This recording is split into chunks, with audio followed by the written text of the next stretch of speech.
untuk pembahasan itu sendiri sesuai sama yang disampaikan ya, kalau dari Pak Sumi tuh nyampein kalau soal-soalnya tuh bakalan, kayak soal-soal latihan ya yang dikasih yang 9 nomor itu. Jadinya dari kami kemarin juga udah nyampein di grup bakalan, membahas 9 nomor itu.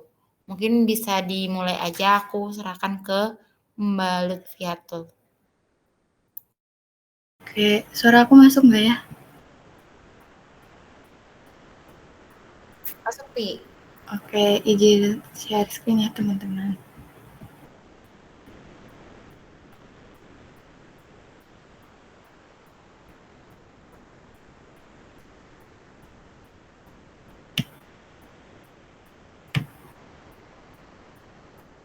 Udah masuk kan ya? Oke, jadi dari nomor 1 dulu ya. Itu soalnya kita diminta buat menghitung BS dari tanah hasil percobaan yang data-datanya seperti di bawah ini. Yang pertama ada A, berat pignometer kosong 57,28 gram. Yang B, berat pignometer plus air itu beratnya 155,86 gram. Terus C, ada berat pignometer plus tanah kering, beratnya 96,41 gram. Dan yang D, berat pignometer plus tanah kering plus air itu 179,2 gram. Nah, ini aku misalkan yang A itu W1, B itu W2, C itu W3, dan D itu W4. Buat rumus GS itu sebenarnya buat patokan W1, W2-nya itu tergantung dari yang diketahui ini. Jadi W3 ini kan berarti intinya itu berat pignometer plus tanah kering dikurangi berat pignometer kosong. Berarti kan yang atas ini sebenarnya cuma berat tanah keringnya yang dipakai. Terus W2 min W1 ini dari berat pignometer plus air kurangi berat pignometer kosong. Berarti kan itu airnya doang ya sebenarnya yang W2 min W1 itu. Terus yang terakhir ini W4 min W3 itu berat pignometer plus tanah kering plus air dikurangi berat pignometer plus tanah kering. Jadi sama aja, ini cuma berat airnya. Nah, ini kita masukin ke rumus W2 min W1, W3 min W1, maaf, terus yang ini W2 min W1 dan W4 min W3. Hasilnya sekitar 2,4782.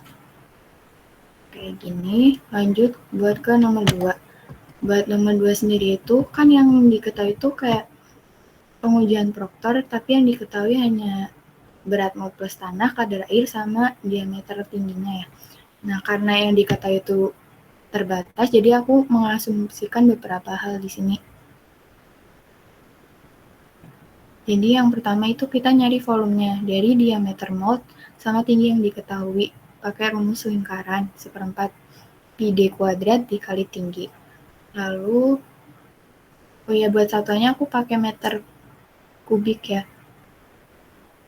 Lalu kita cari gamma B. Gamma B-nya itu pakai rumus W per V. W-nya dari sini berat mol plus tanah, tapi kan gamma B itu dari tanahnya doang kan. Tapi kita nggak tahu berat mol di sini tuh berapa, akhirnya aku asumsiin jadi 2,1 kg. Jadi buat gamma B-nya itu, ini ya salah satu contohnya, 3,22 kurangi 2,1 dibagi volumenya gitu. Ya, terus ini tinggal dilanjutin aja 3,37, 3,48 kayak gitu. Buat W-nya ini kadar airnya 0,0912 karena bentuknya persen aku jadiin desimal. Terus buat gamma D itu pakai rumus gamma B per 1 plus W. Nih, gamma B-nya kan dari sini, dimasukin ke sini. Kayak gini. Gamma B 1201, sekian dibagi 1 plus 0,0912 ini. Terus selanjutnya juga kayak gitu. Sama. Terus buat MDD-nya kan berarti di maksimum ya. Maksimumnya itu ketemu di yang pengujian ketiga ini, 125,1,47. Tapi aku ubah satuannya. Kan ini tadinya masih kilogram per kilogram ya per meter kubik. Aku ubah ke kN per meter kubik. Dikonversiin gini aja, dikali 9,81 pangkat 10 pangkat min 3. 10 pangkat min 3. Oke, lalu OM sini berarti ambil dari sininya. Lanjut ya buat nomor 3. Nah, tanah hasil pengujian blok tersebut digunakan untuk material timbunan yang dipadatkan di lapangan. Hasil pengujian kepadatan di lapangan dengan menggunakan metode Sencon didapatkan nilai berat volume kering sebesar 13,3 kN per meter kubik. Apakah pemadatan di lapangan tersebut telah memenuhi syarat? Jika persyaratan kepadatan minimal adalah 90% MDD. Jika belum memenuhi syarat, apa yang harus dilakukan? Nah, tadi kan udah ketemu MDD-nya tuh 12,27 sekian kN per meter kubik kan. Nah, sedangkan yang di lapangan itu 13,3 kN per meter kubik. Kita cek syaratnya dulu, itu kan 90% dari MDD, berarti kan 0,9 kali MDD-nya ini, itu 11,049.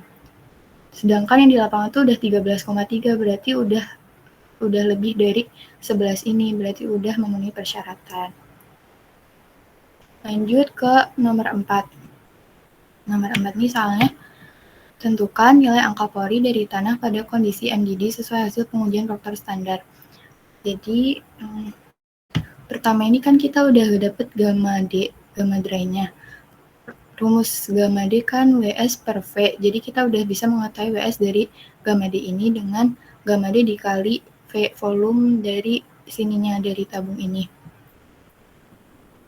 Diketemuin hasilnya 0,01144. Terus setelah itu kita masukin ke rumus ini. Nah, karena di sini juga nggak diketahui GS-nya ya. Sedangkan kan nomor 1 itu perlu beberapa variabel itu untuk mengetahui GS-nya. Dan di sini cuma ada satu berat dan ya susah, jadi kayak aku asumsiin aja GS-nya 2. Tapi kalau misal kalian bisa nemuin GS-nya dari soal ini ya bisa pakai cara kalian sendiri. Nah, ini kita 2 ini dimasukin ke rumus ini. Jadi kita bisa nemuin VS. VS-nya tuh WS dibagi GS kali gamma W. Ini kan WS-nya 0,11, terus GS-nya 2, terus gamma W-nya, gamma airnya itu 9,81 karena kita pakai satuan KN. Lanjut, habis itu kita nyari volume total itu dari gamma B yang ini. Nah, gamma B kita tinggal masukin aja dari beratnya itu yang tadi ya, beratnya itu pakai berat tanahnya aja, berarti 3,48 kurangi 2,1. Ini 3,48 kurangi 2,1 dibagi gamma B. Gamma B-nya kan 1480 sekian. Nah, ketemu hasilnya segini. Lanjut buat nyari VV. VV itu kan volume void-nya ya. Volume void itu volume total kurangi volume solid. Dari ini 0,093 kurangi 0,0058. Hasilnya 0,00035. Habis itu kita bisa nyari angka porinya dari VV per VS. Tinggal dimasukin aja hasilnya 0,59812. Udah itu untuk nomor 4. Lanjut ke nomor 5. Jika tanah pada kondisi MDD tersebut, nomor 2 dijenuhkan, berapa berat satuan tanahnya pada kondisi jenuh dan berapa nilai kadar airnya saat kondisi jenuh. Nah, untuk kondisi jenuh kan berarti S-nya itu 1. Kita bisa pakai rumus E sama dengan W kali GS. Nah, dari sini kita nanti dapat kadar airnya. E-nya kan dari sini ya, dari 0,59812, sama GS-nya kita masih pakai 2. Pakai asumsi ini, 2, jadinya ketemu hasilnya 0,29 atau 29,906%. Selanjutnya kita nyari gamma dry. Dari rumus gamma dry kita bisa nyari gamma B ini. Jadi rumus gamma dry itu kan 100 kali gamma B per 100 plus W. Nah, kita pindah, kita balik buat nyari gamma B-nya. Jadi gamma dry ini dikali 100 plus W di bagi 100, hasilnya 15,94%. Ini dalam persen ya, teman-teman. Udah gitu. Buat nomor 1 sampai 5-nya. Bisa dilanjutin, Mbak Nuya. Oke, mungkin cara aku masukkannya. Masuk ke Mbak, boleh nanya dulu gak Mbak? Gimana? Silakan. Boleh. Mbak tadi kalau nggak salah nomor 2, itu kan ada berat moldnya ya Mbak. Itu tadi ngasumsiinnya bisa 2,1 kilo, gimana ya Mbak? Oh ya, itu kan sebenarnya ada di praktikum Mektan ya. Ada, itu tuh kayak uji properties gitu, biasanya ada berat mold gitu-gitu kan. Nah, terus tapi aku jujur lupa di praktikumku berapa. Akhirnya aku browsing-browsing di internet, itu ada yang 2,1, 2,6 gitu. Tergantung besarnya mold juga. Asumsinya di antara 2,1 atau 2,6 gitu ya Mbak? Iya, sekitar segituan. Oke Mbak, makasih Mbak. Ya, mungkin ada lagi nggak yang mau ditanyain sebelum lanjut?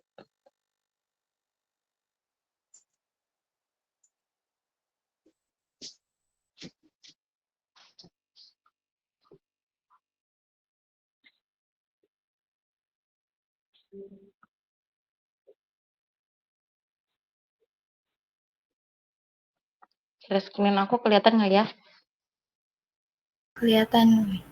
Oke, mungkin kita lanjut ke nomor nomor 6 ya. Karena ini tuh untuk nomor 6 itu sendiri tuh kita nggak bisa menggunakan Excel ya, karena untuk pembacaannya itu sendiri tuh teman-teman harus paham konsepnya gimana cara membaca tentang grafik hasil pengujian gradasi butiran. Mungkin aku coba ya, kita coba bareng-bareng. Nah, untuk penentuan itu sendiri tuh yang pertama kita ngelihat dulu, kan yang pertanyaan pertamanya itu berapa persen butiran yang diameter butirannya lebih kecil dari 0,4 mm. Nah, 0,4 mm, kata 0,4 mm sama lebih kecil ini berarti asumsinya kalau lebih kecil berarti lolos kan, lolos dari saringan 0,4 mm. Nah, teman-teman lihat di grafiknya. Teman-teman juga harus tahu dulu untuk konsep dari pengujian gradasi butiran tanah itu grafiknya menggunakan fungsi log. Jadinya satu garis ini tuh menandakan perbedaan angka kenaikan sebesar tingkatannya. Misalnya ini 0,1, berarti ke sebelah kiri ini 0,2, di sebelah segitunya 0,3. Sedangkan kalau yang untuk 1 berarti fungsi lognya itu kelipatan di angka yang sama. 1, 2, 3, 4 sampai dengan 10 kayak gitu untuk pembacaan grafiknya. Terus lanjut lagi ke berapa persen butiran yang diameter butirannya lebih kecil dari 0,4. Berarti itu yang lewat dari 0,4 mm. Caranya teman-teman tinggal narik garis dari teman-teman hitung. Ini kan 0,1. Nah, 0,1 terus kalau 0,4 berarti di 2, 3, 4 di sini ya 0,4. Nah, teman-teman tinggal ini 0,4. Nah, teman-teman tinggal narik garis dari titik 0,4 ini ke sini.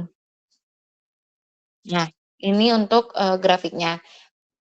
Terus nanti teman-teman tinggal lihat ya, kalau ini tuh kan dari sini sampai ke sini tuh sekitar, ini berarti ada di tengah-tengahnya ada 90. Nah, ini tuh kayaknya ini nggak lurus deh.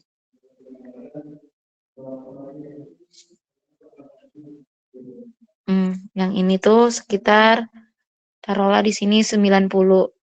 Nah, 90 ya. Itu tuh kalau pembacaan grafik ini tuh setiap orang tuh punya persepsi yang berbeda-beda. Jadinya teman-teman harus tahu gitu konsepnya. Pembacaannya yang di sini misalnya ini aku taruh 91% untuk grafiknya yang ini. 91%. Setiap orang bisa beda-beda ya. Siapa tahu ketika Mbak Via atau teman-teman yang lain membaca grafiknya itu bisa aja 90 dan sebagainya. Ini aku ambil 91%.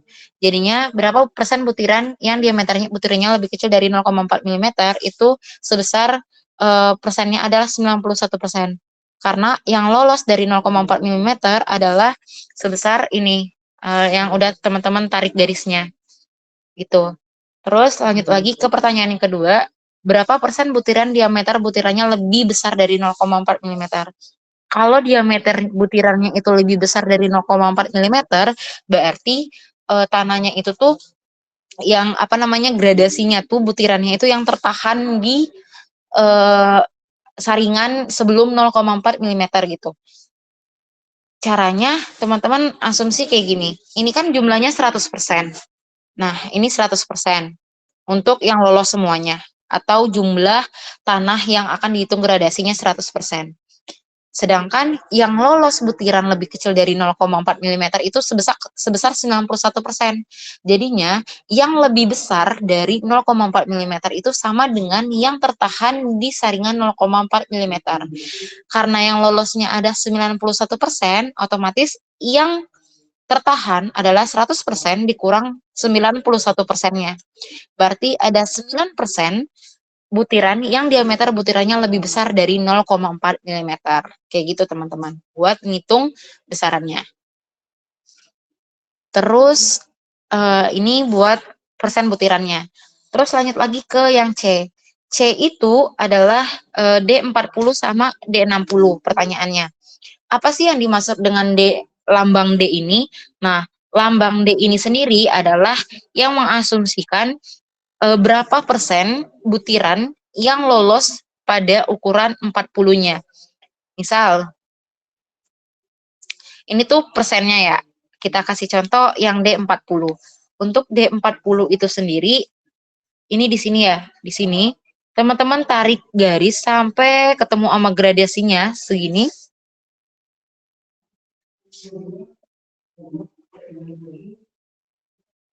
Aduh, bentar. Ini garisnya nggak lurus. Nah, nih sampai ketemu ini, sampai ketemu sama grafiknya. Terus teman-teman tarik ke bawah. Balik lagi persepsi orang bisa beda-beda ya teman-teman. Nah itu sampai ketemu kayak gini. Jadinya untuk D40 itu bisa teman-teman asumsiin besarnya. Ingat ini fungsi lognya ya. Fungsi lognya berarti sebesar D40. D40 sama dengan, karena ini 0,1, berarti ini 0,09, D40-nya 0,08 mm. Gitu. Terus lanjut lagi ke D60. D60 sama aja kayak yang tadi juga, teman-teman tinggal bikin grafik.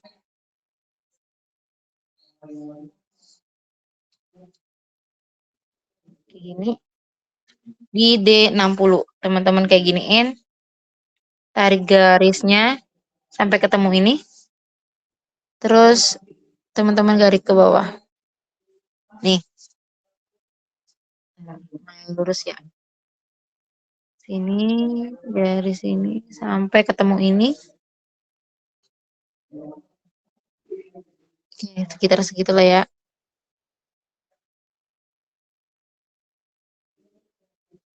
Sekitar segitu untuk D60-nya. D60-nya tuh sekitar 0,11.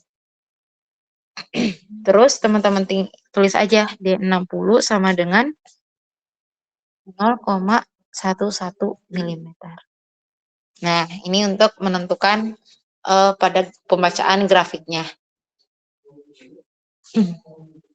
Terus lanjut lagi ke pertanyaan yang D. Yang D itu apakah tanah tersebut termasuk bergradasi baik atau buruk? Jelaskan cara penentuannya mengacu USCS. Untuk penentuan tanah itu bergradasi baik, buruk, atau semacamnya, itu tuh sebenarnya ada dua metode yang digunakan. Yang pertama adalah AASTO, dan yang kedua adalah UNIFLAT atau USCS biasanya disebutnya ya. Nah, teman-teman tuh bisa kayak ngelihatnya, sebentar aku tambahin fotonya dulu ya.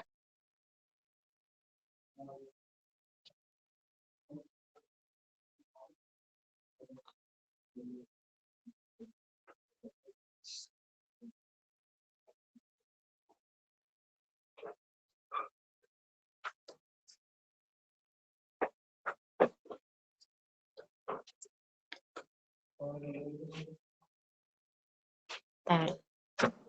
Kita tambahin semua gambar.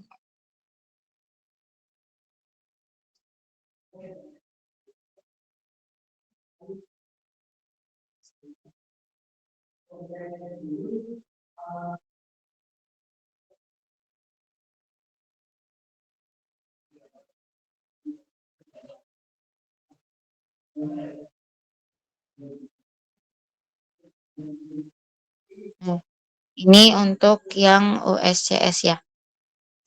Nah, untuk USCS itu sendiri tuh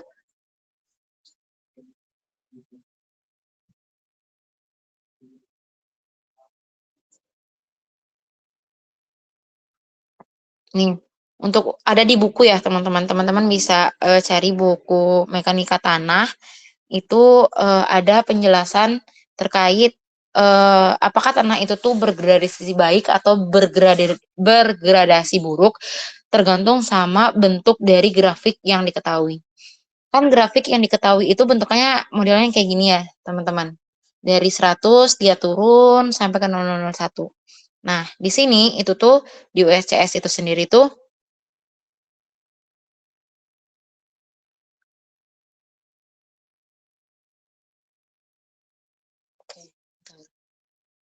biar jelas.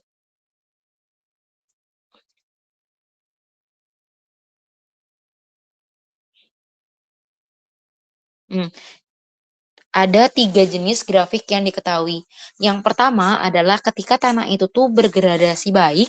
Gradasi baik itu berarti di sini yang ini ya, teman-teman. Ini gradasi baik. Terus ada tanah yang bergradasi buruk. Yang ini gradasi buruk. Terus yang C ada gradasi seragam. Nah, ini buat penentuannya. Kalau kita lihat dari grafik yang kita dapatkan, itu kan mulainya dari 100 ya, 100% lolos saringan. Itu teman-teman lihat, yang mulai dari 100% saringan, yang ini, itu adalah gradasi buruk. Berarti asumsi pertama adalah tanah tersebut bergradasi buruk. Bisa teman-teman tulis. Asumsi pertama, tanah gradasi buruk. Untuk gradasi buruk. Terus, pertanyaannya itu, apakah tanah tersebut termasuk bergradasi baik atau buruk? Jelaskan cara penentuannya mengacu USCS. Teman-teman udah asumsi, tinggal pembuktian menggunakan USCS. Apakah tanah yang teman-teman dapatkan itu adalah bergradasi, benar-benar bergradasi buruk gitu.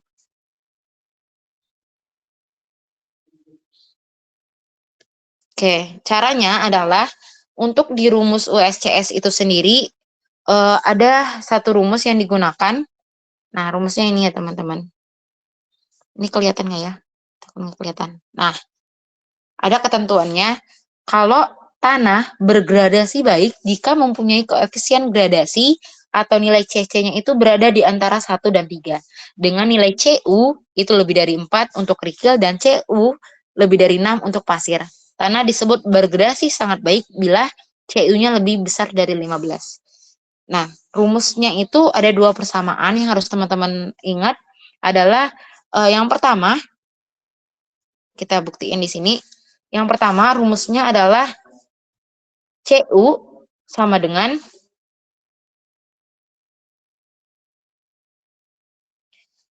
D60 per D10. Ini untuk rumus CU.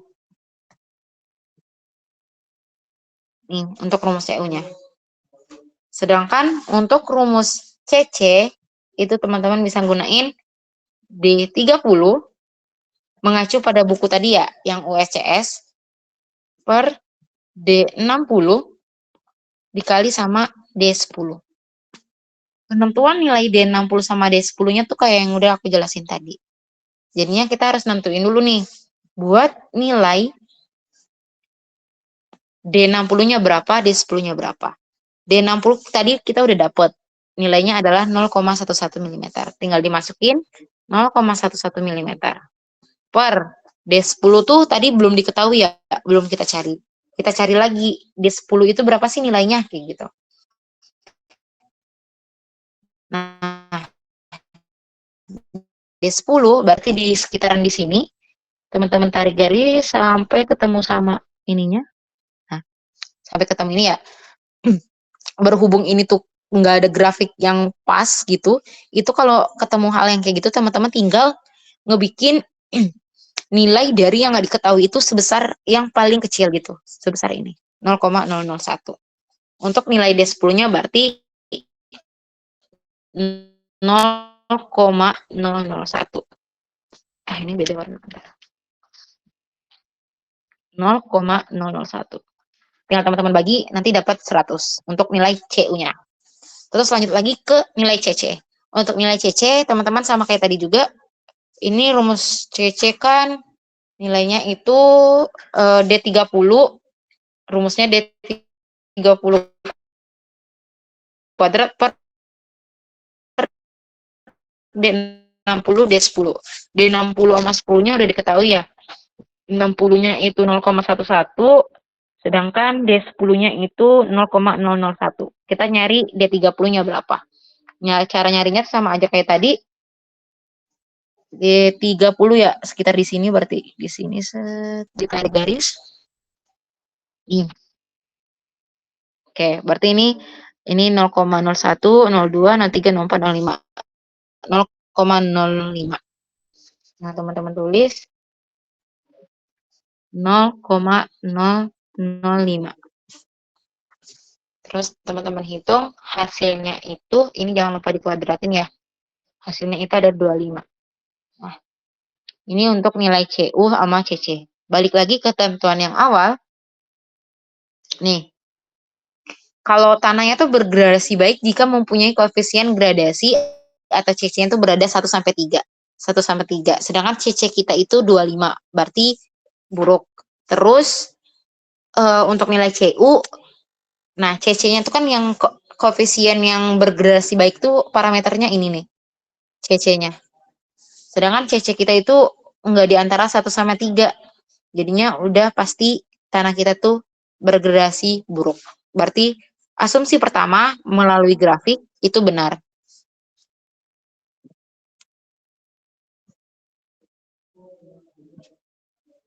Tanah gradasi buruk. Nah, berarti asumsi kita benar. Untuk tanahnya itu bergradasi buruk gitu ya. Itu untuk pertanyaan yang C. Terus, pertanyaan selanjutnya adalah, mengacu pada USCS, tanah tersebut termasuk jenis apa? Jelaskan cara penentuannya. Ini kayaknya rada susah juga ya. Ntar.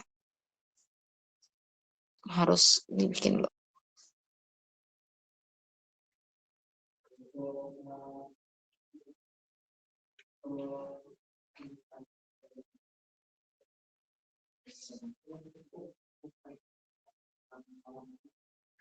Nih. Ini juga ada di buku ya teman-teman. Teman-teman bisa lihat di buku Mektan. Untuk penentuan tanah itu sendiri tuh teman-teman kalau yang Univet atau USCS itu teman-teman bisa ngelihat di buku untuk ketentuan cara penentuannya adalah yang pertama, ini kelihatan nggak teman-teman share screen-nya yang bagian ininya bukunya ini. Kelihatan Mbak. Oke, kelihatan ya. Nah, ini tuh yang pertama ada 2 klasifikasi untuk divisi utama. Yang pertama adalah tanah berbutir kasar 50% atau lebih tertahan saringan nomor 200. Berarti yang tertahan 50% atau lebihnya itu tertahan, berarti yang lolos itu 50%.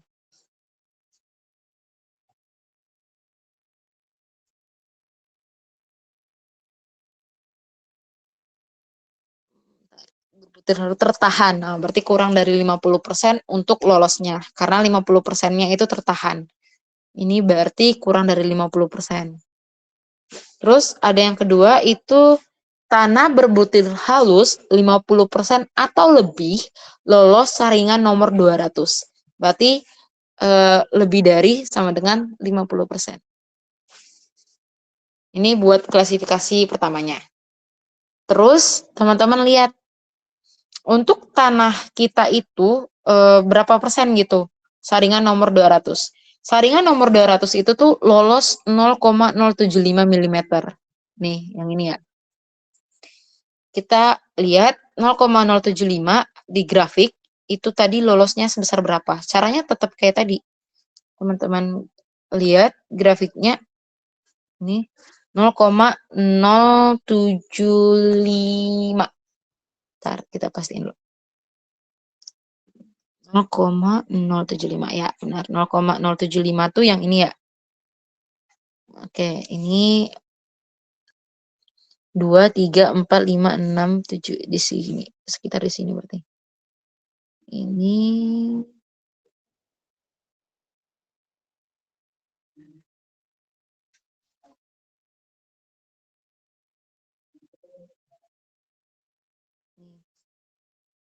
nah, sekitar di situ ya, sekitar 35%-an. Berarti yang lolos saringan kita tuh nih, lolos saringan kita. Yang pertama tuh kita lihat lolos saringan 200 atau 0,075 mm. Kalau kurang dari 50% itu kasar. Kalau lebih dari 50% itu halus. Nah, yang kita dapatkan tadi kan 35% ya. 35%.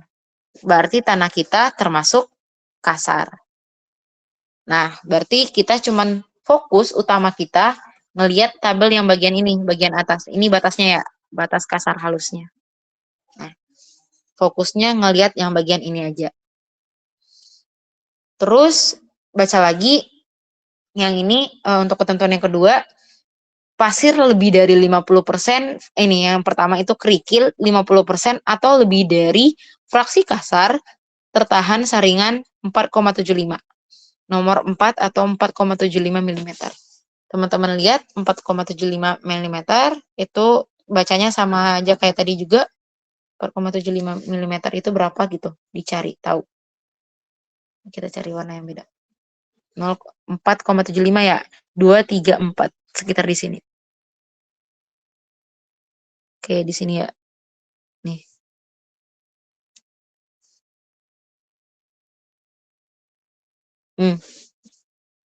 Kelebihan. Oke, di situ ya. Sekitar 100 lah, 100% untuk yang lolos.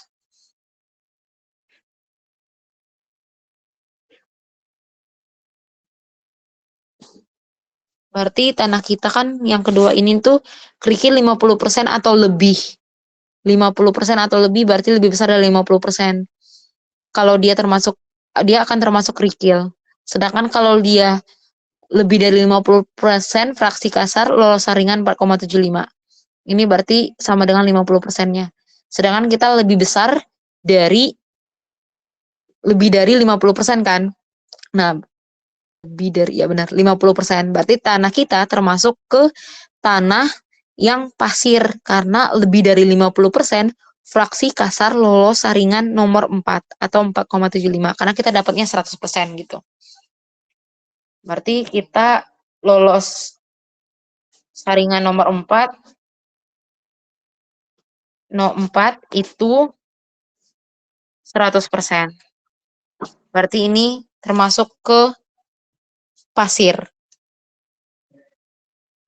Oke. Terus lanjut ke penentuan selanjutnya ke simbol kelompok. Ini kita ngelihat dapatnya dari mana gitu. Itu tuh GW, GP, ini nggak usah diperhatiin lagi karena kan kita udah fix dapatnya yang ini ya. Bagiannya itu kita dapatnya yang ini. Ini sama ini. Jadi yang perhatiin cuman bagian SW, SP, SM sama SC-nya. ada ketentuan di garis yang ini, yang pinggir ini. Nah, ini ada kata-katanya ya, ini. Klasifikasi berdasarkan presentasi butiran halus kurang dari 5% lolos saringan nomor 200, termasuk GW, GP, SW, berarti kan termasuk nilai kalau lebih dari 5% ya. Kita tadi kan lebih dari 5% ya, karena 100%, karena jadinya yang masuk tuh GW, terus kurang dari deng, itu salah baca. Ini klasifikasi berdasarkan butiran halus. Oh, kalau kurang dari 5% itu yang termasuk tuh GW, GP, SW, SP. Lebih dari 12% lolos saringan nomor 200 itu GM, GS, SM, SC. Sedangkan 5% sampai 12% itu masuk ke tanpa simbol atau mempunyai simbol ganda. Jadinya teman-teman kan kita 100%. Jadinya lebih besar, lebih dari 12%. Lebih besar, lebih dari 12% itu termasuknya adalah GM, terus masuk lagi GM, GC, terus masuk lagi SM sama SC. Oke, karena yang bagian GM, GC itu masuk ke kerikil, sedangkan kita di pasir, berarti prediksi tanah kita adalah nilai kita adalah SM atau SC. Untuk klasifikasi tanahnya berarti tanah kita adalah tanah berbutir kasar dengan pasir lebih dari 50%, termasuk kerikil bersih atau kerikil banyak kandungan butiran halus. Sebenarnya teman-teman masih bisa lanjutin ke pasir berlanau, campuran pasir lanau, atau pasir berlempung, campuran pasir lempung. Tapi itu teman-teman harus mencari nilai, harus nyari indeks plastisitas. Sedangkan di soal kan nggak diketahui IP-nya berapa, PI-nya berapa. Jadinya sampai ke klasifikasi kalau tanah kita itu termasuk tanah berbutir kasar dan merupakan pasir, bisa merupakan kerikil bersih atau kerikil banyak kandungan butiran halus. Nah, yang ini teman-teman langsung aja masuk ngambilnya tanah berbutir kasar, yaitu pasir lebih dari 50% fraksi kasar, dan kerikil banyak kandungan butir halus. Nyampe sini aja, 3 ini berarti yang diambil. Ini, sama ini. Gitu. Oke, berarti tanah kita termasuk ke tanah, ini berarti kan kita masuknya itu ke SMSC. SMSC. Nanti bikin kesimpulan sendiri gitu.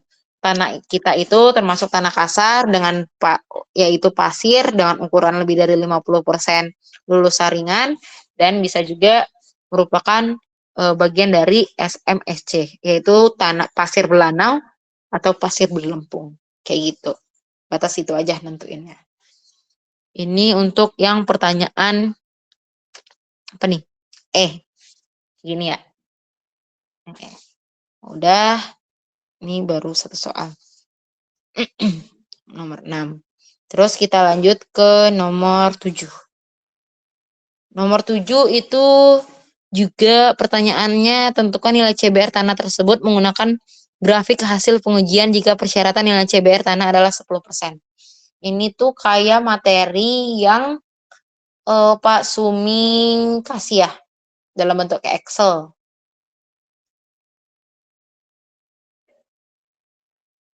Aku share screen. Pemadatan. Oke, sip. Di Excel yang materi contoh pemadatan, teman-teman bisa lihat ya Excelnya. Itu tuh sama persis gitu untuk penentuannya. Caranya itu teman-teman bisa nentuin, seperti yang kita tahu, kalau nentuin nilai CBR, itu tuh umumnya CBR itu dinyatakan pada penetrasi 0,1 inci dan 0,2 inci. Jadinya teman-teman tinggal ngambil yang di sini kita kasih tanda dulu, CBR itu penetrasinya di nilai D-nya itu 0,1 inci atau 0,2 inci. Gini ya, lihatnya dari sini. Nah, caranya sama aja kayak tadi nentuin grafik ya. Teman-teman tarik garis ini sampai ketemu ini. Nah, 0,1 ditarik garis sampai ketemu sama ininya. Ini. Terus yang kedua juga 0,2-nya ditarik sampai ketemu garis ini. Kayak giniin. Oke. Ini nanti dilurusin aja ya teman-teman. Ini yang buat ngebaca rumusnya. Untuk 0,1 itu kita dapat sekitar 180. Terus yang 0,2 itu 300. Ini asumsi ya, bisa beda-beda tiap orang. Terus ini untuk nilai CBR tanah tersebut. Tanahnya CBR itu sendiri tuh cara penentuannya mungkin aku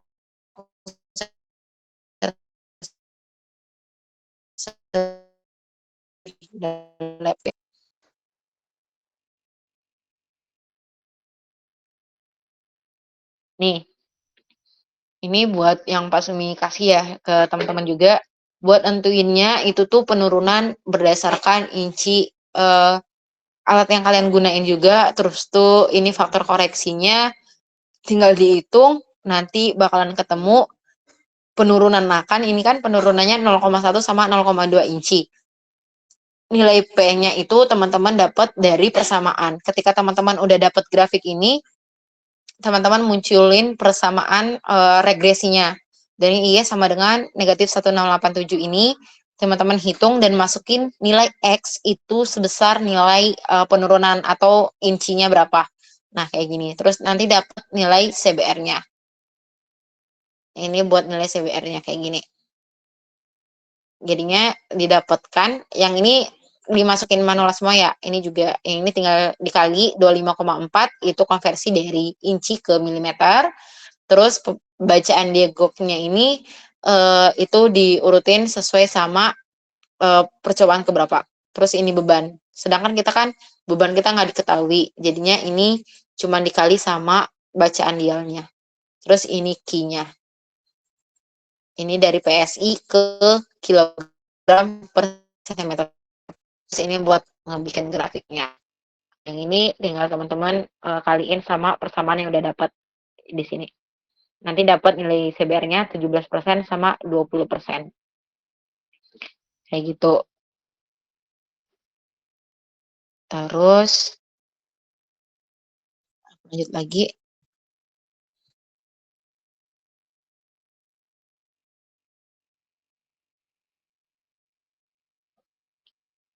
Oke, karena udah didapat ya kayak rumus yang udah ada di apa namanya Excel bapaknya, itu dapatnya di penetrasi 0,1 CBR-nya itu 17%, terus yang ini CBR-nya itu sebesar 20%.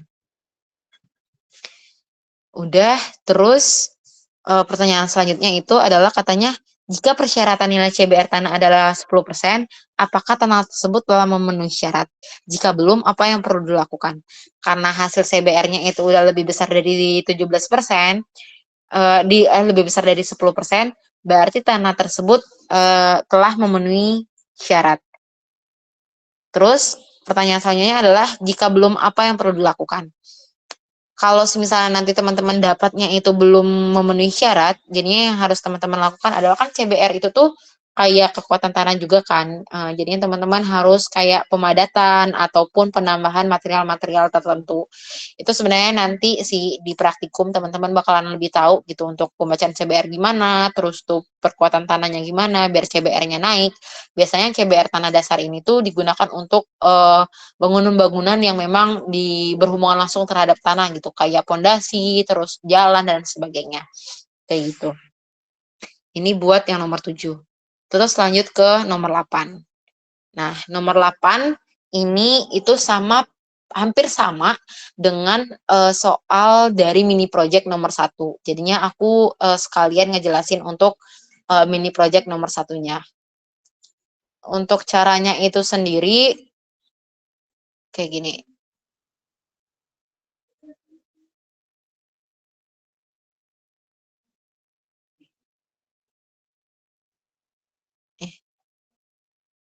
nih. Untuk contohnya itu sendiri, aku ngejelasin ya. Malahan kalau yang contoh Pak Sumi itu lebih gampang karena Pak Sumi cuman minta tentukan nilai kohesi sama sudut gesek internal kanan tersebut. Untuk mini projectnya itu sendiri, kalau yang mini project kan diketahui beban normalnya sebesar ini 100 Newton, 190 sama 210. Terus beban gesernya 80, 112, 132.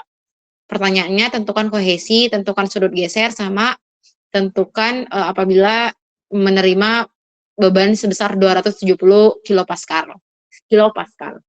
Nah, untuk contohnya kalau di mini project itu diketahui luas penampangnya 300 mm persegi. Terus ini kita konversi ke meter kuadrat. Terus kita cari tegangan normal. Untuk tegangan normal itu sendiri kan rumusnya adalah beban dibagi sama luasan. Jadinya beban normalnya dibagi luasan. Untuk tegangan geser juga, tapi beban geser dibagi sama luasannya. Bila teman-teman hitung tegangan normal itu dalam kilopascal, teman-teman tinggal konversi dari ini Newton dikali sama 10 pangkat min 3 karena mau ke kilopaskalnya dibagi sama meter persegi. Terus yang ini juga tinggal teman-teman kayak giniin, nanti dapat nilai untuk tegangan normal sama tegangan geser dalam kilopaskalnya. Terus lanjut lagi, caranya itu hampir sama kayak menentukan CBR, teman-teman harus tahu dulu bentuk grafiknya gimana, dan teman-teman tinggal menambahkan bentuk grafiknya.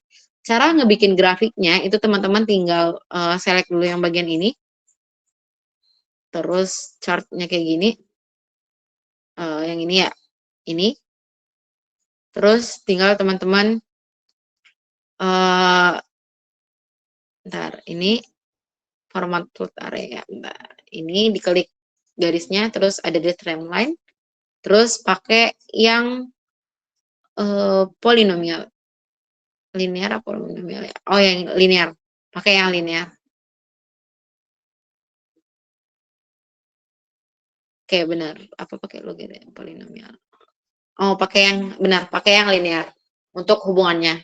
Terus teman-teman munculin buat nilai display equation on chart. Nah, ini ketemu ya buat nilainya. Y sama dengan 0,4369 X tambah plus 97735. Tinggal teman-teman tambahin kayak gini, Y sama dengan ininya dimasukin nilainya 0,4-nya terus ininya. Untuk nilai kohesi itu sendiri tuh berarti yang di belakang ini nih. Yang 97,735 kPa. 97,735 kPa ini aku bulatin jadi 97,8 kPa buat nilai kohesi. Terus selanjutnya sudut geser. Untuk sudut geser itu sendiri teman-teman tinggal nyari tan dari persamaan yang pertama. Jadinya ini degree tan dimasukin ke 0,4369. Dapat nanti 23,7 derajat. Dibulatin ya dari 23 ini. Terus ini adalah beban tambahannya. Kalau misalnya dia beban tambahannya sebesar 270 kPa, ini kan pertanyaannya tekanan 270 kPa. Nah, tinggal dibikin tegangan normal maksimum tuh rumusnya adalah ini, tegangan satunya, tegangan 3 sama ditambah sama nilai dari tegangan D-nya. Kriteria kegagalan Mohr kolomnya itu pakai rumus ini. Tinggal ditambahin kayak gini, ini dimasukin, terus yang ini juga, yang ini delingin aja, teman-teman bikin, terus 270 ditambah sama tegangan D-nya, nanti dapat nilainya, terus yang ini juga, tinggal teman-teman untuk nilai D-nya, karena nilai ini tegangan D-nya itu adalah ini 270 ditambah tegangan D, sama dengan ini, tinggal teman-teman kurangin. Berarti untuk tekanannya itu dikurangin, tegangan yang ini dikurangin sama tekanan yang didapat 270, tinggal dikurangin. Nanti dapat hasilnya 662,4094 kPa. Itu buat mini projectnya. Sedangkan kalau contoh soal Pak Sumi itu sama aja. Kayak gini, Tapi teman-teman tinggal nambahin yang ini tuh udah tegangan normal sama tegangan gesek. Jadi teman-teman nggak usah nentuin dibagi sama tegangan normal yang beban normal dibagi luasan tuh nggak usah dicari lagi. Teman-teman udah dapet data kayak gini, terus teman-teman tinggal bikin grafik kayak gini, terus dapat persamaannya, tinggal nyari nilai kohesi sama sudut gesernya, terus buat bebannya dari Pasumi itu berapa ya? 200 kPa. Jadi teman-teman tinggal ganti 200 kPa untuk nilai ininya, tegangannya, tegangan tiganya 270 kPa. Kata-kata mana ya, beban normal sama tekanan itu sama aja, karena beban itu kan berarti memberikan tekanan. Kayak gitu teman-teman. Ini yang buat nomor 8. Terus kita lanjut lagi ke nomor 9. Nah.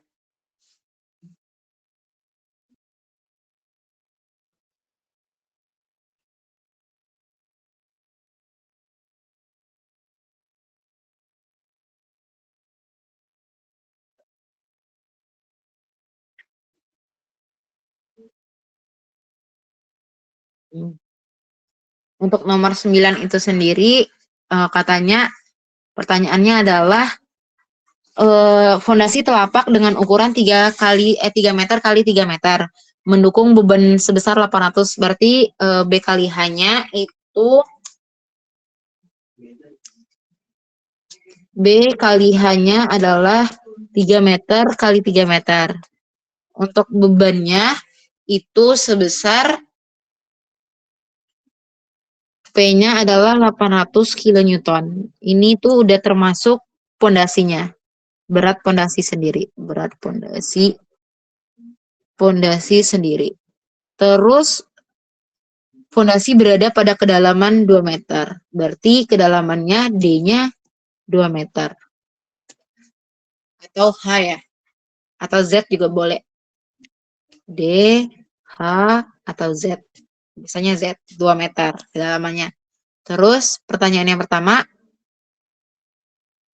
A, itu katanya tentukan tambahan tekanan tanah maksimum akibat beban fondasi tersebut pada kedalaman 2 meter,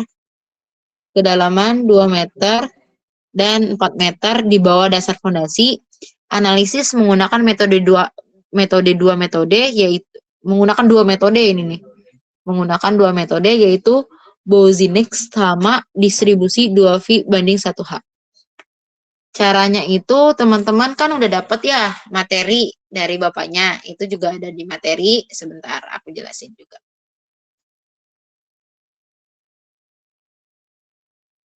Sebentar ya.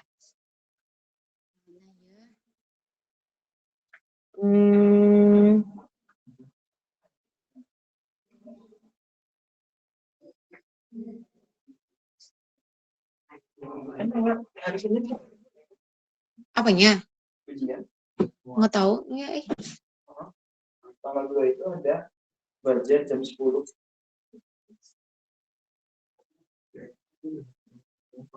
Nih, teman-teman udah dapat ya materi ini.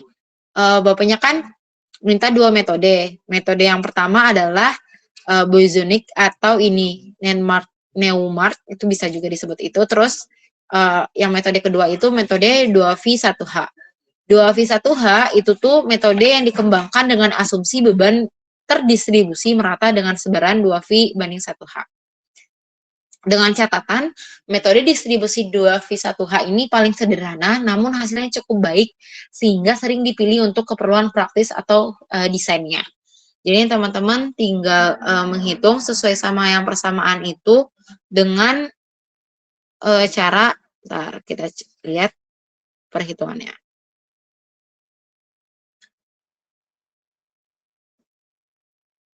Nah, untuk rumusnya itu kalau yang distribusi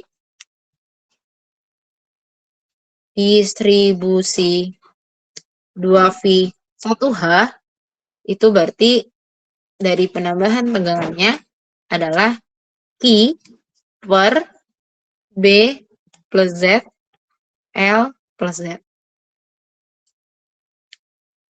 Ini B kali L juga boleh. Nah, ini untuk nilai B-nya itu diketahui ya, 3 meter, Z-nya itu kedalaman 2 meter, L-nya itu 3 meter, Z-nya itu juga 3 meter. Untuk nilai Q itu 800 kilonewton.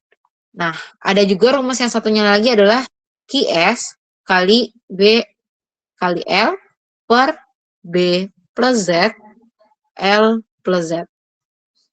Nah, untuk nilai QS yang ini, nih QS yang ini nih, bisa teman-teman hitung dengan cara QS sama dengan Q per B dikali L. Q-nya itu kan, itu sama aja rumusnya, bakalan jadi kayak gini. Dan karena buat nilai QS itu kan Q B kali L. Berarti kalau mau nyari nilai Q kan, Q sama dengan QS kali B kali L. Nah, ini sama aja kayak gini. Nih, ini kalau misalnya nggak diketahui nilai kecilnya ya, jadinya misalnya diketahui nilainya itu tuh yang diketahui nilai QS-nya, bukan nilai P-nya atau Q besar bebannya gitu. Jadinya teman-teman bisa gunain persamaan yang ini. Tapi sedangkan di soal yang kita itu diketahui untuk rumus apa tuh namanya beban totalnya. Jadinya langsung pakai rumus yang Q per B plus Z, L plus Z. Tinggal dimasukin angkanya.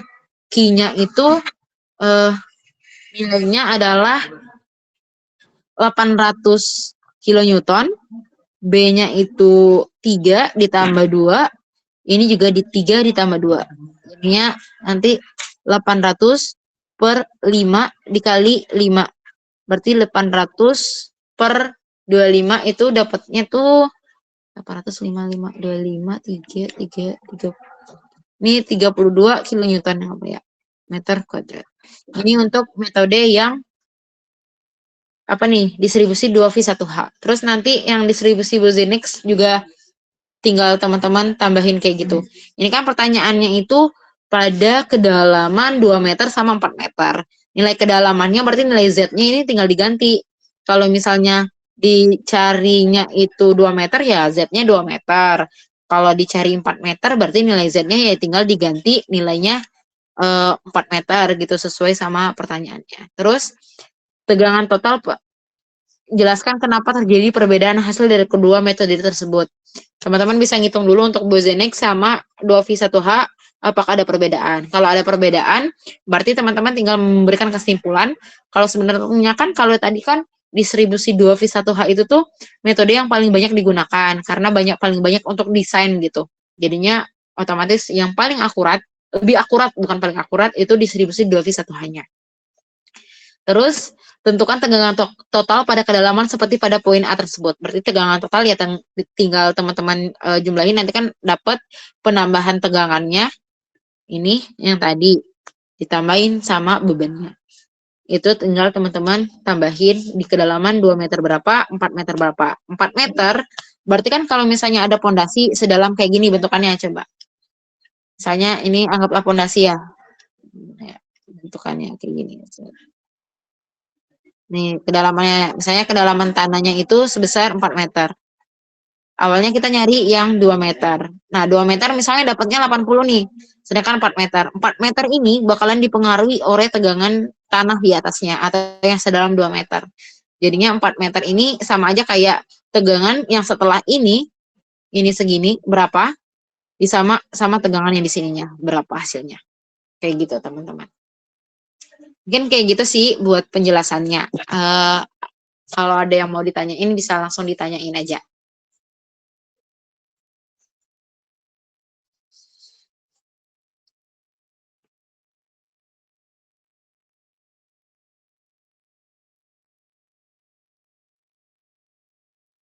Gimana teman-teman, ada yang mau ditanyain nggak?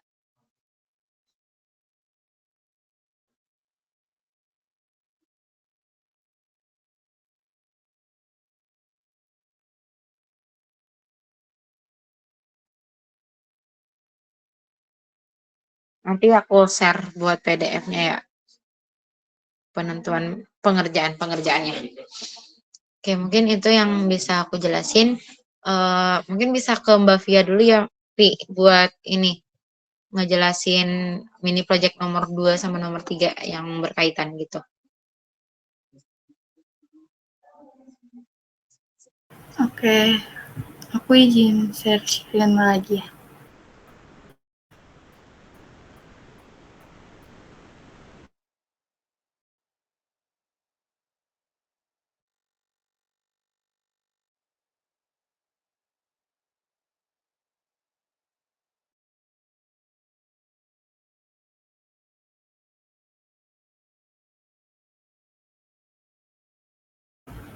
Udah masuk kan ya share screen-nya? Oke, buat lanjut nomor 2 ya. Soalnya itu suatu dinding dengan tinggi 6 meter menahan tanah dengan nilai kohesi C dan sudut geser hasil dari perhitungan nomor 1 dengan gamma 19,2 kN per meter kubik. Permukaan tanah di belakang dinding membentuk sudut 3H 1V. Anggap dinding bergerak cukup besar mengakibatkan terjadinya kondisi aktif. Tentukan tekanan yang bekerja di belakang dinding menggunakan teori Rankine. Kalau tadi kan udah dijelasin ya, yang 2H1V. Nah, di sini kita makainya 3H1V. Jadi 3H1V itu dari mana? Dari gambar sininya ya, 3:1-nya. 3 horizontal, 1 vertikal gitu. Nah, untuk langkah pengerjaannya itu, kita pertamanya nyari dari tan pangkat minus 1, 1/3 dari sini ya. 1/3 ini nih caranya. Bisa dilihat ya rumus Excelnya. Nah, ketemu 18,4, kita bulatin aja pakainya 18. Terus, nah ini tuh dari yang nomor 1 tadi. Nomor 1 tadi kan udah dijelasin Banunya tuh 23,7 ya. Nah, aku pakai dari situ. Kita masukin ke rumus ini, KA, buat tekanan aktif. Ini kan kondisi aktif ya, jadi pakainya KA. Rumusnya cos beta min akar cos kuadrat beta min cos kuadrat ini nih. Pokoknya kayak gini ya teman-teman. Nah, pertamanya kita cari yang di dalam akar ini. Rumusnya kayak gini, bisa dilihat, lumayan ribet. Semoga kalian bisa ya. Terus lanjut, dari hasil akarnya itu kita masukin ke yang rumus KA ini, ketemu hasilnya 0,5744. Nih. Kayak gini. Lalu kita cari nilai PA-nya dari rumus setengah gamma H kuadrat KA cos beta. Nah, setengah kali H gammanya kan 19,2, terus hanya 6 kuadrat jadi 36, terus KA-nya kan 0,57 sama cos beta. Betanya tadi 18 ya. Nah, ketemu hasil PA-nya segini, 188. Terus untuk PA horizontalnya itu pakai cos, PA kali cos beta, hasilnya 172. Kalau yang vertikal pakainya sin. Jadi ketemunya 76. Begini. Terus lanjut nomor 3. Nah, dari nilai kohesi nomor 1 dan gamma nomor 2, tentukan tinggi kritis galian dalam tanah Lampung. Nah, tadi kan kohesinya itu bentar. Oh iya. Jadi kita pertamanya nyari KA dulu. KA-nya kebetulan beda ya dari cara yang tadi. Yang tadi kan ribet banget, ini lebih sederhana. Tan kuadrat kali 45 min sudutnya bagi 2. Sudutnya ini aku pakai yang masih sama kayak tadi, 23,7. Dipangkatin 2 ya, tan kuadrat ya. Nah, lanjut kita masukin ke rumus ini. Terus karena kita nyarinya tinggi kritis, nah tinggi kritis ini ketika OH-nya ini sama dengan 0. Jadi rumus yang kita pakai gamma Z kali KA sama dengan 2C akar KA. Z sama dengan 2C per gamma akar KA. Nah, kita tinggal masukin aja C-nya. C-nya aku pakai di sini 162. Jadi Z sama dengan 2 dikali C, kohesinya 162, dibagi gamma 19,2 sama akar KA-nya 0,65. Udah ketemu Z-nya 25,83 meter. Kayak gitu. Ini sih buat nomor 2 sama 3 yang penting itu teliti pas masukin rumusnya karena emang lumayan ribet. Gitu aja. Buat nomor 2 dan 3. Ada yang ditanyain nggak ya, teman-teman?